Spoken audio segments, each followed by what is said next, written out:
but I'm going to be super honest and super direct and super candid because Texans deserve the truth. It's not just House leadership. The entire Austin establishment is committed to DEI. They're committed to growing government, okay?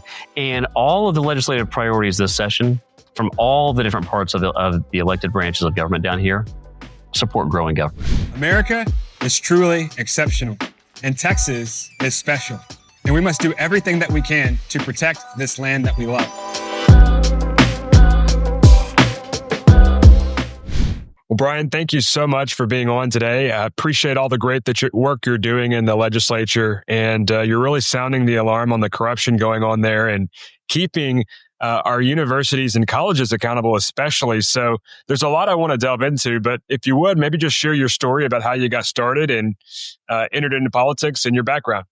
Yeah, no, I've been blessed to be in and out of government, from a relatively young age, helping friends of mine run for school board back when I was quite young. My dad had some unsuccessful races for Congress about 30 years ago or so introduced to it at a fairly young age, but went to Texas A&M, studied economics, and then got into public service right away about 20 years ago. Started out in the White House a very long time ago.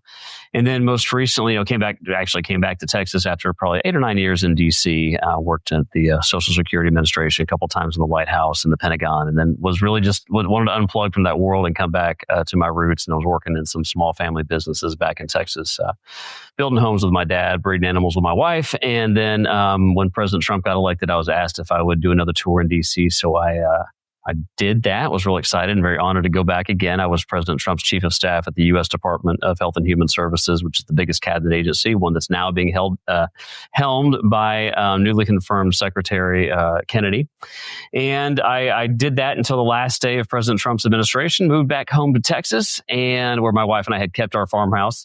And there was an open seat for the Texas legislature, so I ran for that and was elected at the very end of 2021.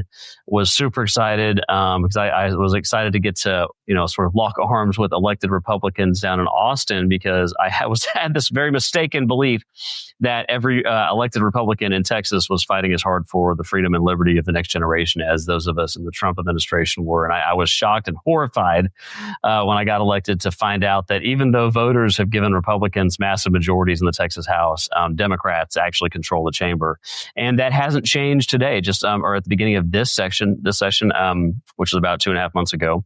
A group of 30 sellout fake Republican rhinos teamed up with 50 Democrats and took over the Texas House. So even though voters, again, gave us a 26-seat majority, Republicans, 26-seat majority in the Texas House, and voters elected President Trump in Texas by 14 points, or I should say reelected him, Kamala Harris's team controls the Texas House of Representatives. So unfortunately, the Biden-Harris agenda is alive and well down here in Austin. You either have to laugh about it or you're going to cry, but I have just made it my mission to expose the corruption and to open millions of Texans' eyes in a way that they've never been opened before to the absolute, not just the corruption, but the rank betrayal of Texans, millions of them, that's being perpetrated at the hands of the Republicans, so-called, that are supposed to be representing them down here in Austin.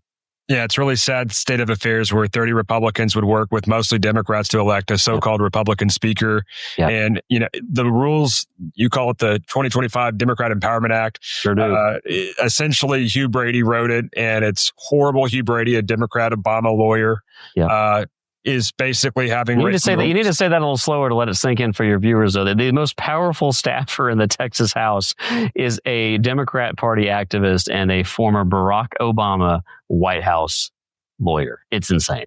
It's upside down world. It's a clown world. And so I hear this from many people around the state. Why isn't my member doing what Brian Harrison is doing and speaking out as loudly and boldly about the corruption that's going on there? How many long weekends have you taken there, by the way? Well, I'm give or take one.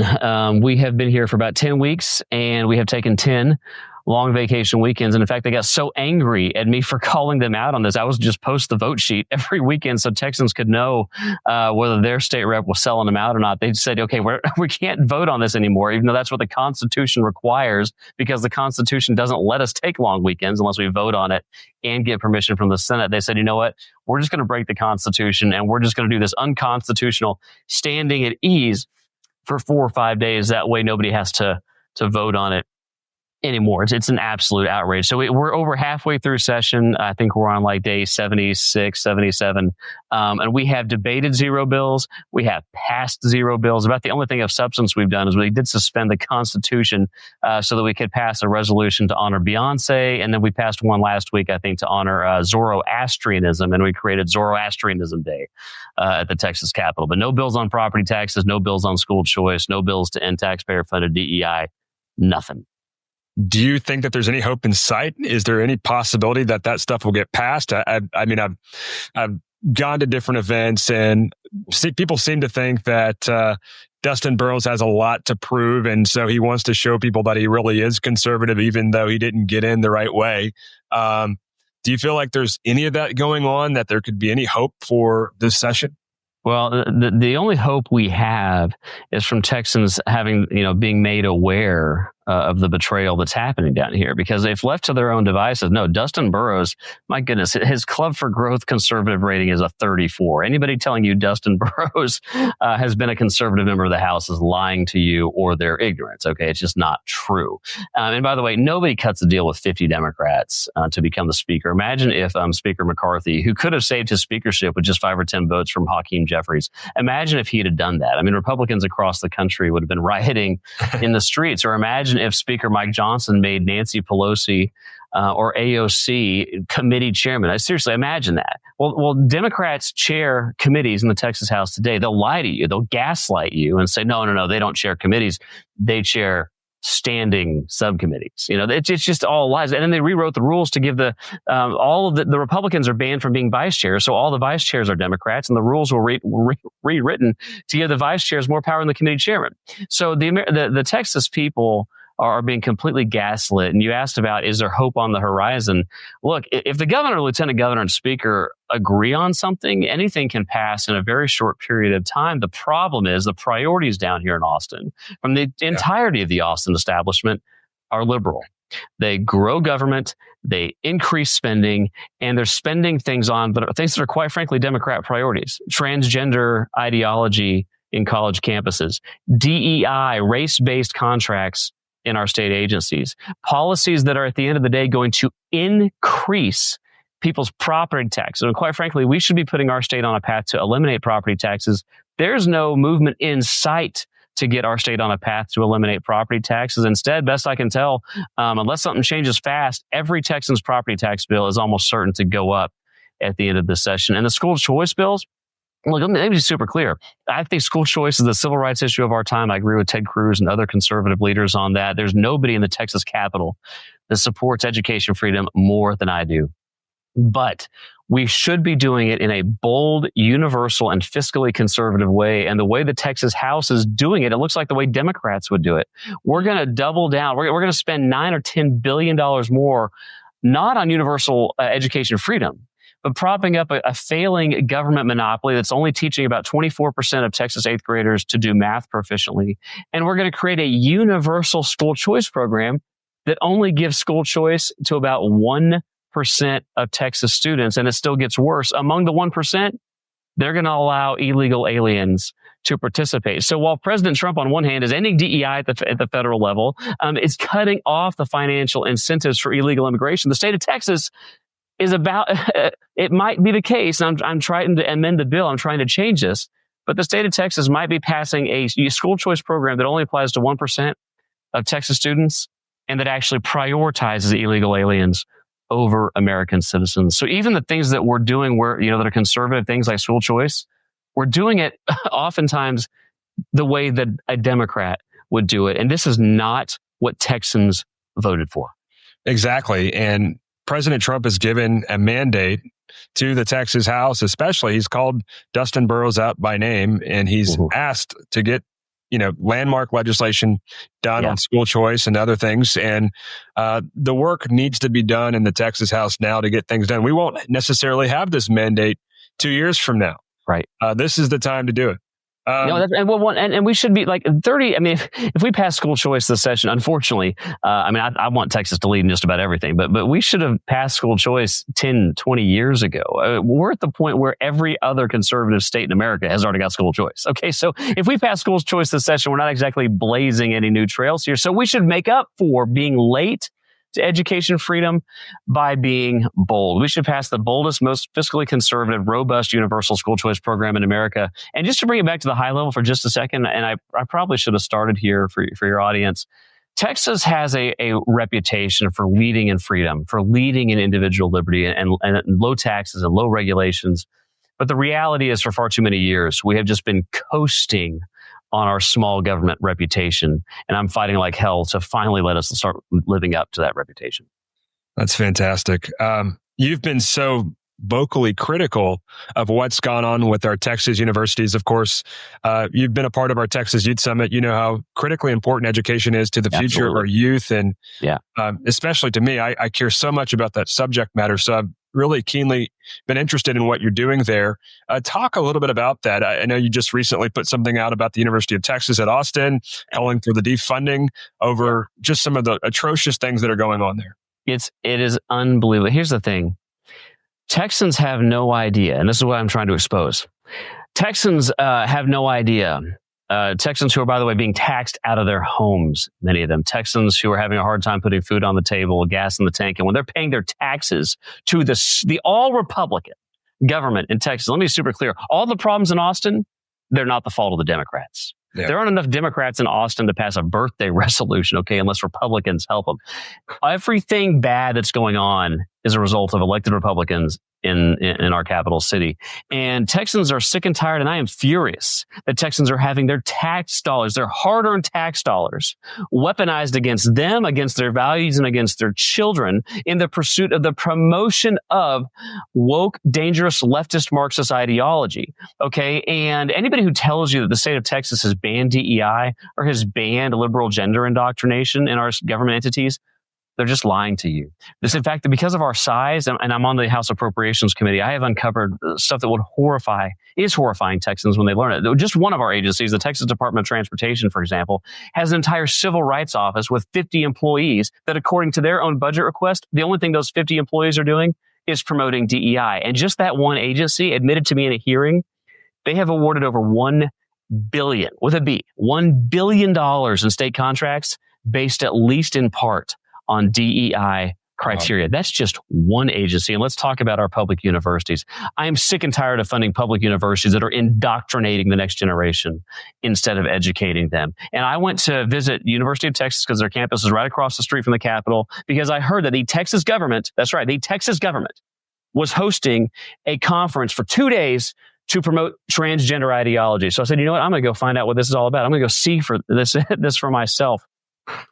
And I could not believe what I saw.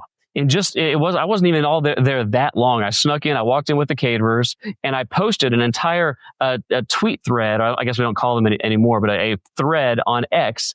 And I sort of documented my little undercover visit to the University of Texas.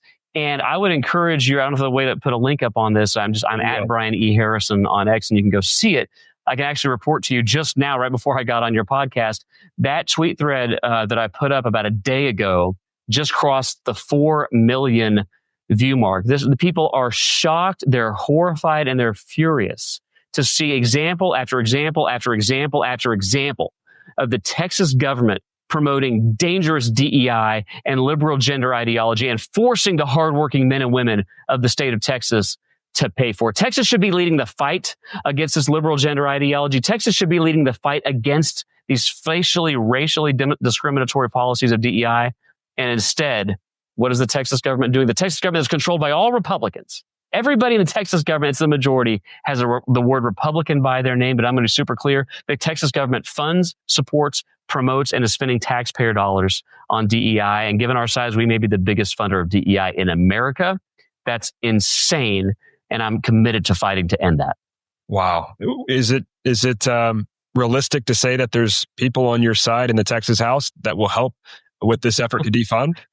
Well, let me tell you how bad it is in the Texas House. Okay. So we met in the Appropriations Committee. So we have Democrats that chair our budget appropriations, some of our committees on budgets and appropriations. I'm on one of them. So the chairman that I am subordinate to is a radical leftist, DEI supporting, open borders, pro-abortion, Kamala Harris supporting Democrat. Okay.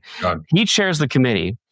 And I objected because he forced us to meet, not in a committee room where there's microphones and cameras, but in the back corner of some museum somewhere where there were no cameras, no lights, no microphones, in black and white violation of the House rules that require us to meet somewhere they can broadcast it so that people of Texas can see. Well, I objected to this.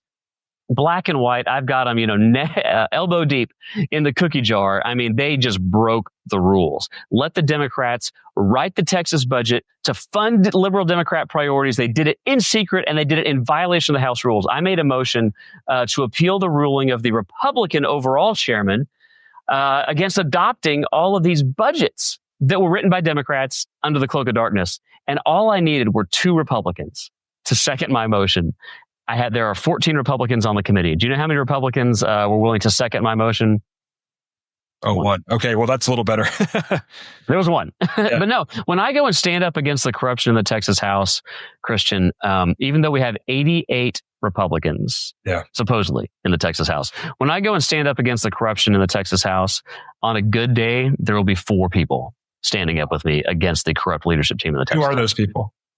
So the people that have been recently demonstrating courage, Nate Schatzline, Andy Hopper, Brent Money, and David Lowe have been people that have, over the last couple of weeks, demonstrated the courage to go to the floor and stand up against the liberal speaker.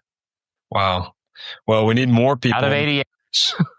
We definitely need more people amongst your ranks. And I think with the climate right now, people are hoping that at least some of Governor Abbott's agenda items get done. But, it would be even better if the RPT platform agenda items would actually get done. And you need a speaker ultimately that represents the values of the SREC, of the leaders that have been elected by the constituents around the state, the grassroots, that's truly representative of us. And unfortunately, we just don't have that.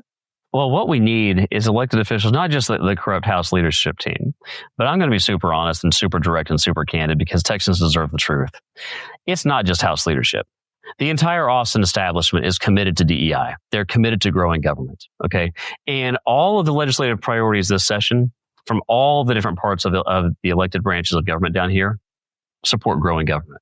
Wow. They support increased spending. They support increasing regulation. They support increasing and growing the power of the bureaucracy. And I know, Christian, you know this, and I think a lot of your viewers do too, but we need to get back to the basics, the basic principles that made our state and our country great. Small government, low taxes, low regulations, private property rights, secure borders, constitutionally limited government. Because as government grows, and the measure of that is government spending, as government grows, liberty necessarily decreases. And we are growing government down here over the past 3 years at rates that would make DC Democrats blush. I want Texas to be the number 1 state for liberty. I love the great state of Texas. We should be leading in all dimensions of freedom and in all dimensions of liberty and showing the rest of the country and the world the type of prosperity that we can come when we maximize individual liberty. But the problem is the entire uniparty in Austin, not just the House leadership team, but the entire Austin establishment is committed to growing government and reducing liberty. And it's time we reverse that. And we need to make the state of Texas the state that everybody outside of Texas believes that Texas is. I want to make Texas Texas again. That's probably another way to say that. That's a great understanding of what's happening. And just to be specific, when you say the Austin establishment, you're saying that there are members who might act like they're with you sometimes, but at the end of the day, they're not with you, but they're also not a part of leadership. Is that kind of what you're saying? What I'm saying is there are almost nobody, a tiny number of people committed to fiscal conservatism, committed to limiting government, who will oppose budgets that increase spending and increase taxes and increase government. I can basically count them on, 1 or 2 hands on a good day. And I'm not just talking about the Texas House. Yeah. Well, I really appreciate your insights. And I just want to end on this note. I mean, what type of an encouragement would you offer to young people who want to get involved in politics? After I just discouraged them, right? What's that? I said, after I just spent 15 minutes discouraging them about their state government, right? Well, we could end on an optimistic note. We should. I love it. I want to. How can they exhibit courage now so that one day they can be sitting in your seat, making a difference in the legislature? Or what other avenues do you suggest that they get involved in now to be where you are eventually? Like young people, if you're watching this, and I know, Christian, you've got a lot of young folks that watch you, and bless God, or bless you for that. Thank God for that.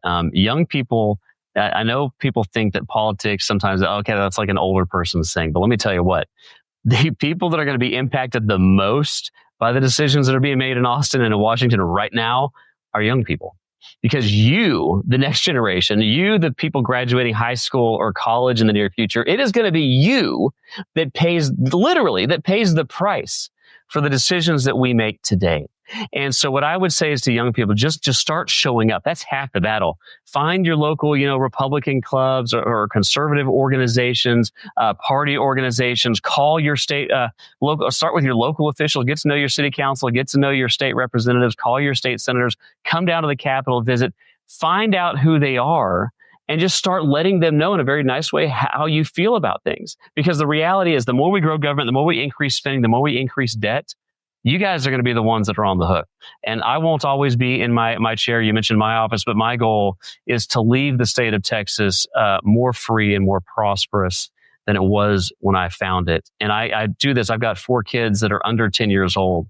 My heart, my soul, my passion, the things that drive me is a commitment to not ever let my kids, which would also include, by the way, the young people in high school and junior high and college today, I don't want them to ever inherit a state that is tyrannical, where they don't understand the blessings of freedom. The generations who before us cared so much about that they paid the ultimate price so that we could inherit a state and a nation that values religious freedom, freedom of speech, and low taxes and individual freedom, because that's what leads to the greatest prosperity. And I want the Texas of the next generation to be the most free and the most prosperous that the world has ever known. So get involved, stay involved, find out who represents you. And you know what? They represent you. No matter your age, you are their boss. So you hold their feet to the fire, and you call them and you ask them, what are you doing to protect liberty for me when I'm 20, when I'm 30, when I'm 40? And you see what they say. That's awesome. Well, Brian, thank you so much for coming on today. Thanks for all the hard work you're doing in the Texas House. And I hope you're rewarded for it with better legislation this through the end of this session, and maybe more members that are going to join your ranks, that are going to stand with you and fight the good fight, because it's worth fighting. Thank you so much. Always great to be with you. Thank you for the great work you do to expose young people to the blessings and the truths of liberty and small government principles. So great to be with you, Christian. Awesome. Thank you so much. Take care, everybody.